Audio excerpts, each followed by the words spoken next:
All right, for our second special video, demi-humans, we'll be talking about the Rule Cyclopedia Dungeons and Dragons elf. Once again, race as class. An elf is an elf is an elf is an elf, the way God intended. So let's see, what is an elf? Is it Keebler? I don't know. And present. If this write-up says anything about cookies, I'm gone. That would be funny. I don't think so. This book is an encyclopedia. It doesn't have much fluff in it. Okay. Yes, Rule Cyclopedia is a great edition of the game, even if it's a compilation. I agree. I consider it an edition just because it's its own thing. So, and again, Crafty, I agree. Can you put that on the screen? Crafty's last comment. I agree with this completely. It's absolutely. I would actually take this. I said this in one of the earlier streams. I would actually take this over my second edition if I was stuck on a desert island, because there's the entire framework here, and the rest of my backpack could be filled with food and blankets. All right, we've got the elf. Prime requisite for the elf: strength and intelligence. Interesting. Other requirements: intelligence score of 9 or more. However, let's look at this weird mathematical nonsense here. You get a 5% bonus for a strength of 13 or better and an intelligence score of 13 to 15. Notice the difference there? Yes, there's a range for intelligence, but it's just a flat threshold for strength. And you get a 10% bonus for a strength of 13 or better and intelligence of 16 to 18. Okay. So they just added in a strength threshold. Everything else is similar to everyone else. Correct. Does that kind of feel odd to say strength and elf? Yeah, it does, doesn't it? You think it would be Dex, but no. These are they're fighting elves. Yeah, well, but these are fighter mages. That's the main thing. That's what they are, right? Now, in second edition, they have a Constitution penalty, no strength penalty. But it's just interesting to me when you think of a lithe elf, and all of a sudden, like, wait a second, I have to have strength. All right, hit die. Only a D6 hit die per level up to 9th level. So you're not going to necessarily be on those front lines with the fighters. You're going to be on the almost front lines with the clerics. Yeah, the clerics have the D6 as well. The thieves and mages are in the back of the bus with that D4. But here's the rub. Only +1 hit point after 10th level. Not +2, like you'd think it would be. Yeah, well, you have to have some kind of thing for possible spell abilities. Let's find out. Right. Well, and they're elves, right? Yeah. Constitution adjustment, as normal constitution adjustment, doesn't apply. Maximum level is 10, but as we discussed in the dwarf, what did you call them? Tiers? There are tiers. You're going to still continue to get XP. In a way, you level faster, and then things, to some degree, kind of come a little slower, where the human is spaced out much more equally, if that makes sense. But you're still going to get bonuses as you get more XP. Armor, all. Shields are permitted. Weapons, any. Okay. So this is fighter. Yeah, that's straight up fighter stuff. Heck, he can use more weapons than the dwarf. Yeah. Oh, look at that. He gets fighter maneuvers too? God dang. Yeah, again. Later than the dwarf. Right. Instead of 666,000, it's 850,000 XP. Anyway, so fighter maneuvers, lance attack, set spear versus charge at that 850,000. Combat options for fighters. Half damage from dragon breath, so that seems from the dwarf. Oddly specific, right? Here's my guess. The dwarf is made to go in dungeons, right? And let's be honest, there are dragons in dungeons. But where do you find most of them? Like out in the wilderness. Yeah. Out in the open. Yeah. That's going to be my guess, or my hot take on this, is the reason it's flipped is because, hey, it just kind of makes more sense because they're out in the wilderness. And if you're going to be dealing with the wilderness, you probably want an elf. If you're going to be dealing with dungeons, you probably want a dwarf. Fair enough. Correct me if I'm wrong in the chat if you guys want. But that's at 1.6 million. So that's a ways down the road. With the dwarf was like 1.2 million, wasn't it? Well, I think it was 1.4 for half damage from spells. So this is 1.6. So that was about level 19. This is probably going to be about level 20. But we'll find out in a second when we get to the...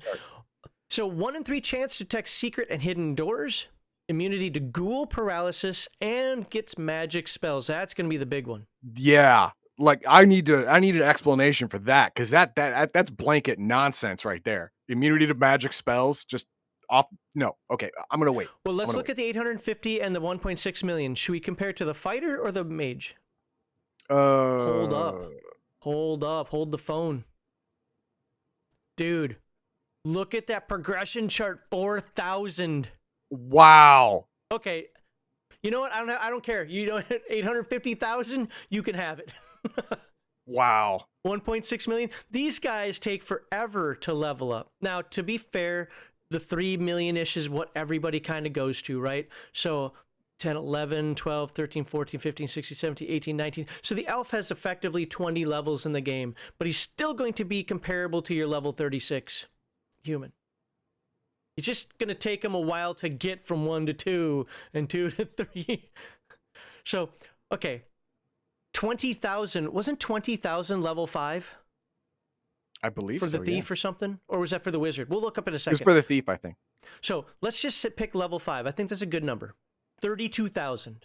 Sure. Let's go take a look at what these other folks have at 32,000. A dwarf. Well, level 5, but almost level 6.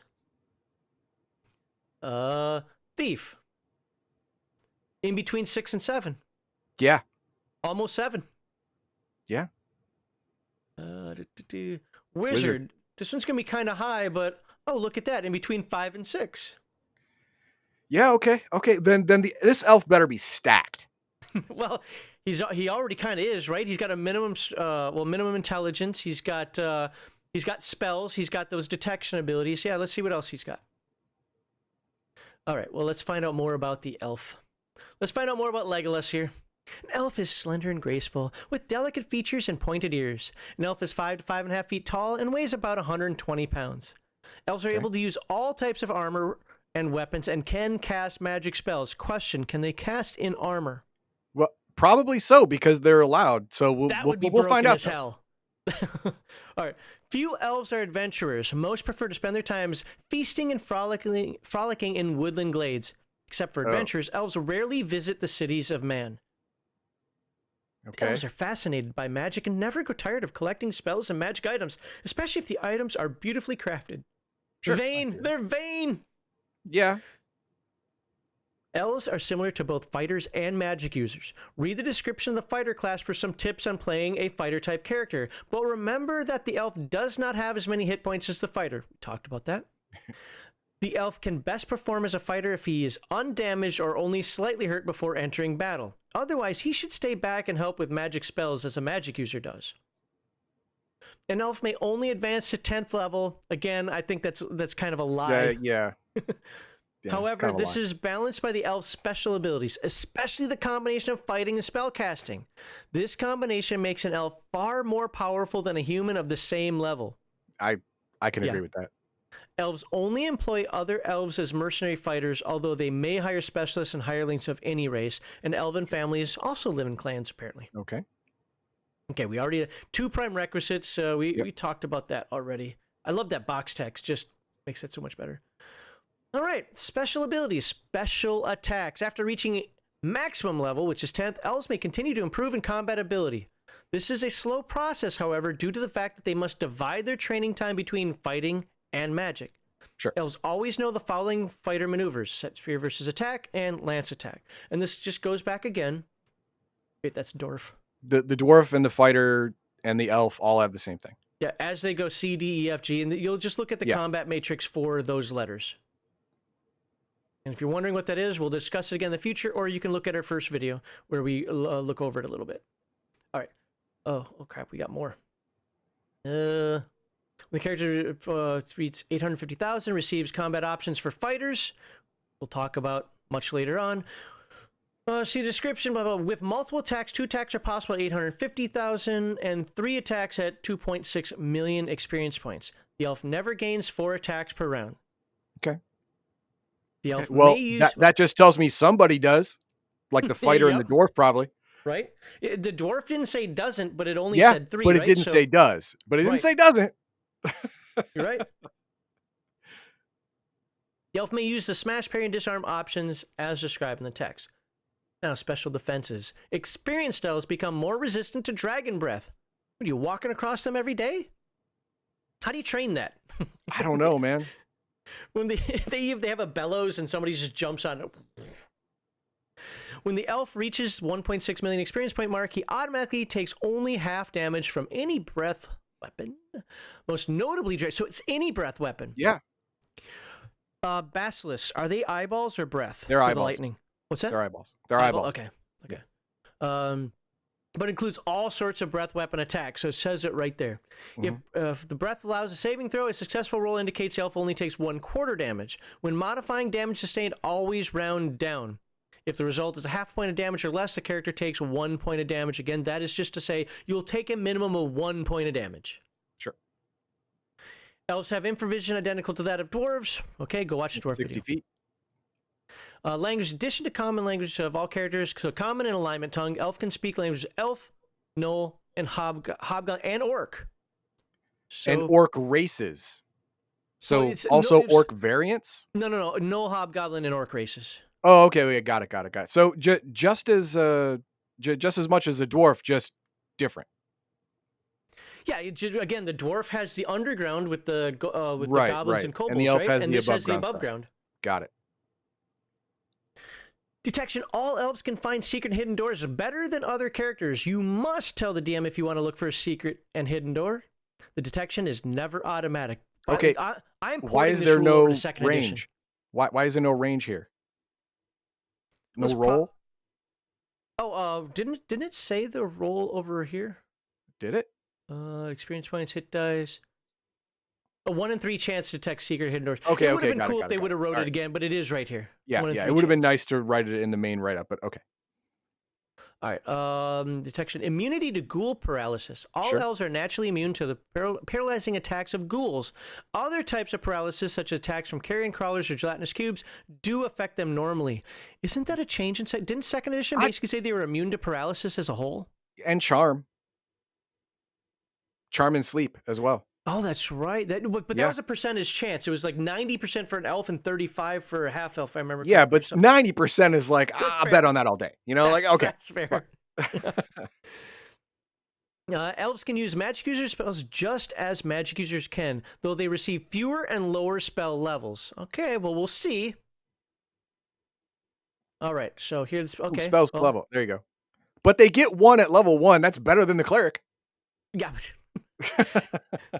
So 1, 2. Well, I don't really think because Fireball is still at level 5, so it's just they get less. Yeah, they just end up with less and less number of spells, and they only go to level 5. So, but still, that's great. I mean, you're basically a fighter that can cast lightning bolt and fireball and charm and all that stuff. I'm down. I mean, if I were to lower myself to play a stupid demi-human, I'd be down.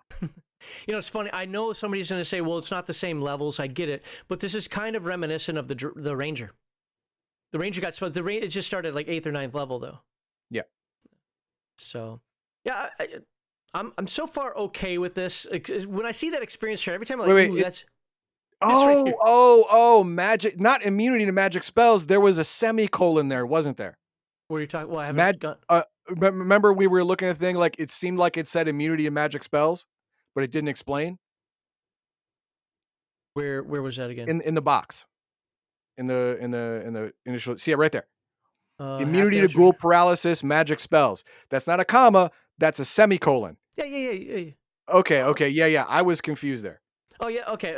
I guess I could have explained that better. Yeah. These are two completely separate concepts. Yeah. So all I saw was a comma, and I was like, "Whoa, what?" It is a little fuzzy, and I'm using the better printout.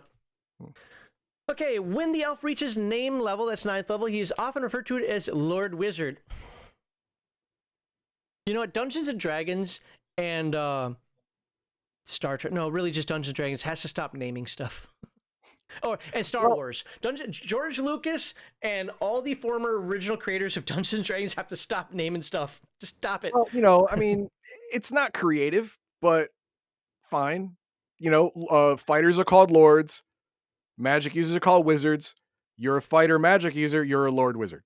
Okay. Yeah, well, one of the things I will say that it does also, even though they're competent fighters, right? It really does lean heavily into the wizard portion of it. Because remember, it was Magus and Maga, or something like for the wizard. Anyway, he may build a special kind of stronghold deep in the forest. The stronghold must pleasingly blend with its surroundings, usually a natural site of great beauty. Typical locations are the tops of great trees. Oh, it's the Ewoks. He's making the Ewok village. on the edges of quiet vales or behind rushing waterfalls. Because of the effort to beautify the work, the structure costs as much as a similar work if made of stone. Oh, they just wanted to keep the construction costs the same. Okay. I get it. I get it. When the stronghold is completed, the character will develop a friendship with the animals of the forest: birds, rabbits, squirrels, foxes, bears. All normal animals within 5 miles of the stronghold will be friendly toward the elves dwelling there. Animals will be able to warn of approaching strangers, carry news of events, deliver short messages to nearby places. Wow. We're going to talk about the druid later. What the heck? So a 9th level elf automatically becomes a Disney princess? Well, or a second edition gnome. Because remember, gnomes can talk to squirrels in second edition. Yep. In return for these services, the animal will expect the elves to help and protect them. You're subservient to a chipmunk.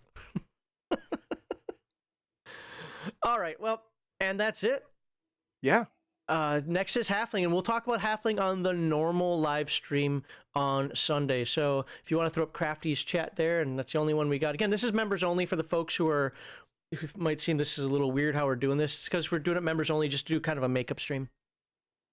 Yeah, I want to point out that for the 80s, 90s, the art in the book is very inclusive, despite what most modern gamers will tell you about early editions. Right. Nobody cared about chicks being in the game. We had half of my high school group were women. People act like they never played, yada, yada. Yeah, back in the 80s, 90s, female heroes depicted in both movie and literature like females were badass in a female way. Mm-hmm. They were badasses on their own right. Now they're artificial badasses. It's stupid. You know, I absolutely understand why games don't do it. I'm not saying games should do what I'm about to say, but I'm in full agreement that there should be a strength maximum for women, that like first edition AD&D did. And you can just go look at what's the strong, unless these numbers have changed, the strongest man in the world deadlifted was at 1,100 pounds or something like that. And the strongest woman in the world did 660 pounds. Yeah. That's just double. As a matter of fact, a little teaser for the Rifter number 13 coming up this Sunday. There are rules in there that are actually in Palladium Fantasy. Okay. The original, where female characters get a +2 to save versus pain. Okay. I thought that was neat. I'm like, oh, okay. Interesting. I'm sure that the rationale for that is because of pregnancy, but they've done studies on that and find out that men handle pain better than women. It is true. Yeah. I mean, they've also done studies about giving birth and passing a kidney stone. Yes. And passing a kidney stone is more painful. Yep. Yep. So. Ask any woman who's done both. Yeah. I mean, like, oh, yeah, but a baby's head is not sharp and pointy passing through your canal. I'm sorry. There's really tearing, but you know, it doesn't tear all the way down. It doesn't tear all the way through, just at the end. All right. Well, again, I want to thank everybody for watching this video. For the folks who are new here, seriously, thank you very much for coming by, checking us out. Man, we have such a big backlog. We actually have almost 5,000 videos. I know if you look at YouTube, it's going to say we have a lot less because most of our members only now. A lot of those old ones just either aren't relevant anymore or they're from a different style of show when we would, you know, scream and rage a little more. But happy you're here. If you know Rules Cyclopedia, please pass these videos on to somebody who either doesn't or you think would be interested in it. Sure, we're doing not even a deep dive, but kind of a deep dive. We're doing a read through, so it might be kind of boring. I do have a 10-minute introduction already scripted. I just haven't recorded it yet. But have them check this out. And we'll talk about these rules. You'll correct us in the chat about these rules or in the comments. And it'll be a fun time for everybody. But thank you, everybody, for being here. And I hope to see you next time.